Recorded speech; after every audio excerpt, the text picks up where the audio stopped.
soal skandal poles laporan keuangan di BUMN Karya. Ini hal yang menyesatkan dan harus diusut tuntas. Adanya dugaan pemalsuan laporan keuangan oleh dua BUMN, yaitu PT Waskita Karya dan PT Wijaya Karya. Ini telah menjadi sorotan publik, apalagi setelah diungkap oleh Wakil Menteri BUMN, Bapak Kartika Wirjoatmojo. Jelas ini perbuatan tidak terpuji oleh manajemen perusahaan karya tersebut, semacam pembohongan publik lah begitu ya. Apalagi kedua perusahaan BUMN ini sudah go public. Bagaimana kita bisa percaya kalau ternyata laporan keuangan yang sudah diaudit pun banyak polesannya di sana-sini. Tidak mencerminkan kondisi real perusahaan. Investor publik pun jadi misleading interpretasinya. Ini menyesatkan dan mesti diusut tuntas tentunya.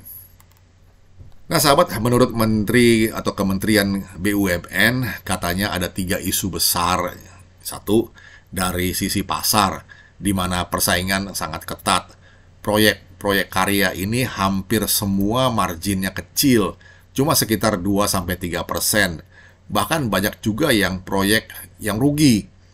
Di EPC atau Engineering, Procurement, dan Construction misalnya, akibatnya mereka memang selama ini cuma memutar cash flow saja. Yang kedua, menyangkut soal tata kelola keuangan. Ditengarai Waskita Karya dan Wijaya Karya dalam laporan keuangannya tidak sesuai dengan kondisi yang nyata.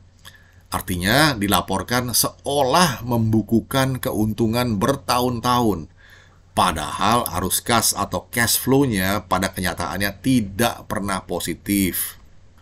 Jadi, kemungkinan besar perlu restatement tuh laporan keuangannya. Dan kalau ada niat jahat atau fraud untuk memalsukan laporan keuangannya, mesti dituntut saja. Gitu. Yang ketiga, soal tata kelola perusahaan, soal manajerial ini. Seperti ditekankan oleh Kementerian BUMN, kelemahan mendasar dari BUMN Karya adalah tidak menerapkan sistem enterprise resource planning. Akibatnya muncul kertas-kertas subkon. Selebar kertas dipakai untuk menarik dana bank. Padahal realnya proyeknya itu tidak ada. Nah, sahabat, kita percaya bahwa Menteri Erik beserta jajarannya semua ini sedang berupaya merapikan manajemen di lingkungan badan usaha milik negara, BUMN. Tidak gampang memang, tapi ini imperatif. Kalau BUMN kita mau seperti di Temasek, Singapura misalnya, profesional dan profitable, harus dilakukan itu semua, harus dikerjakan sekarang.